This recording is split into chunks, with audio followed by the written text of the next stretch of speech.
Quick break now, but when we return, we'll be saying hello to the changing room's revolutionary that is Anna Ryder-Richardson. In the meantime, take a look at who's still to come this week.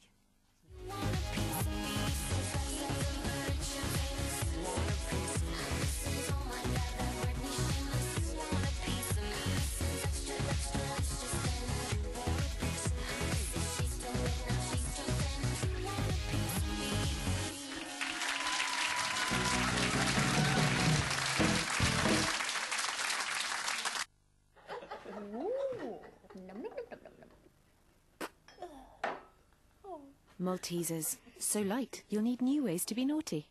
Welcome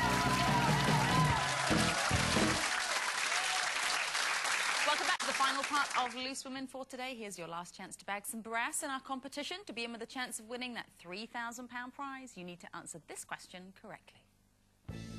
In which continent is the animated feature film The Lion King set? Is it A, Antarctica, B, Europe, or C, Africa? Call 09012 931 941. Calls cost £1 from BT landlines. Calls from mobiles and other networks may be higher.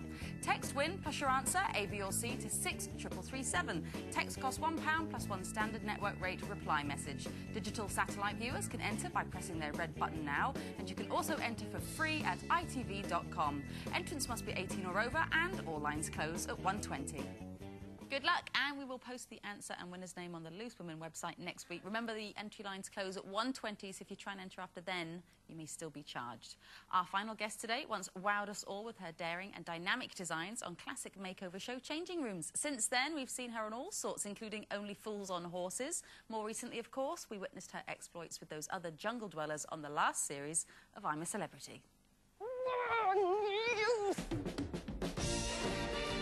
Oh my God, do we have to go that high?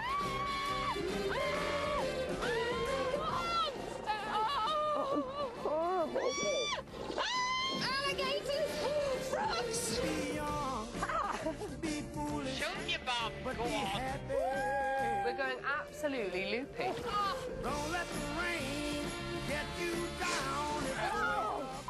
I'm not wound up. This is full-on war. Have your fun every day in the bright sunshine. Please welcome Anna Ryder-Richardson.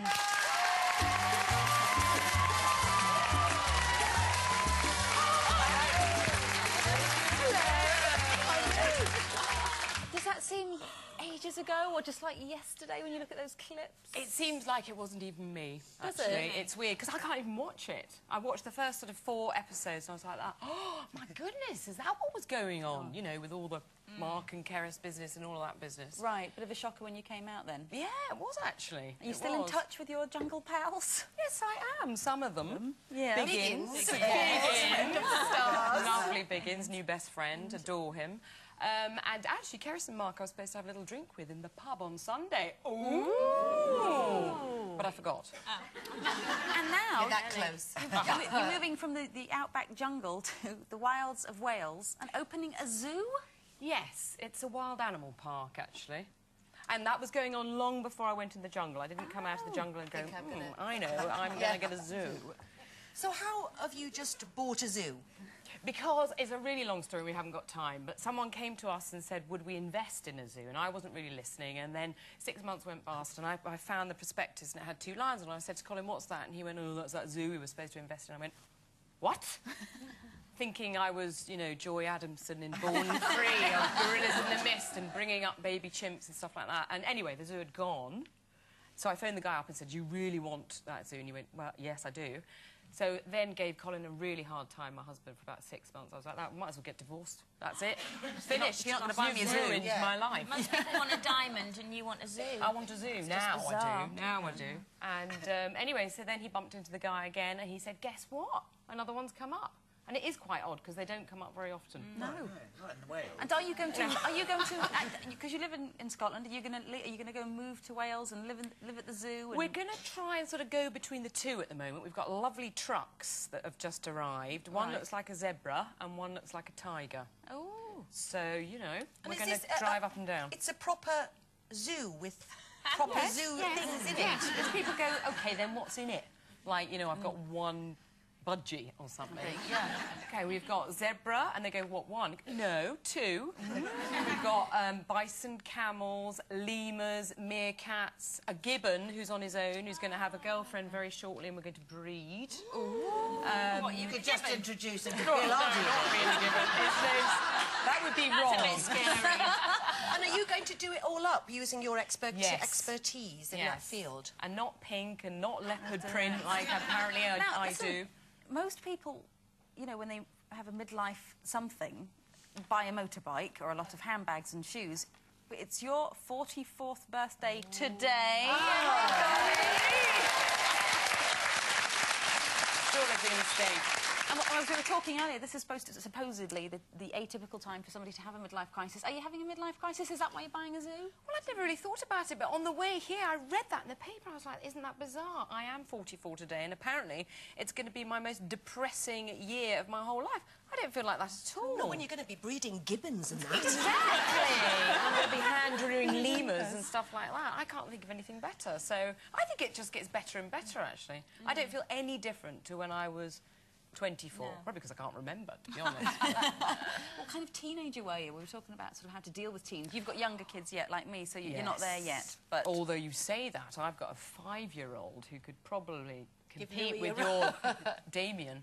I was quite bad, actually. were you? Yes, you I naughty? was quite naughty. Rebellious? Yeah, but not, you know, fairly harmless, really, when you think about teenagers these days. I thought cutting my hair and having my ears pierced was being really wild, and having black nail varnish and going out with a boy with a motorbike was quite bad. Is it because your parents were very strict, or you couldn't talk to them? So No, it they was- got divorced. So I blamed it all on... My dad ran off with the yoga teacher. He's still married to her, actually, bless him. Of course, my mum was very upset, so I was like that. Right, I'm just going to go and go out with boys and just be vile. Didn't do you any harm. No, it did. Didn't do you any harm. So the zoo thing, I'm just quite get to grips with the fact that you're going from being, you know, this interior design star to now running a zoo. Yes, I know. It's not a natural career You're progression. doing a documentary about it as well, though, aren't you? Yes, we are, which is a bit scary, actually, because I'm used to sort of someone going, right, Anna, go in there, pick up a paintbrush and go and paint that wall. And I'm like, oh, OK. Now it's like, I'm like, well, what should we do? And they go, it's a documentary. You tell us what you do. I'm like, oh, OK. blimey. And I was trying to get some zebras over to come over the other day to What, like that? cooperate. No, I had carrots. And I was waving the carrots at them, going, come on, zebra, zebra. And you could see the crew going, OK. Could be a long shoot. Well, I've got a listen, big manual. whatever you're doing, keep doing it, because you look absolutely fabulous. And happy birthday. Thank you. And happy birthday, everybody. That's all for today. We are back tomorrow at 12:30. Hope you can join us then. Bye.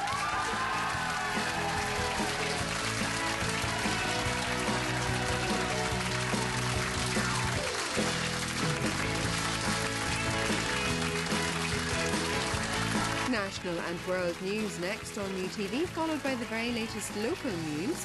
Then David Dickinson rummages around for another real deal. And later star guests and timely topics with Alan Titchmarsh.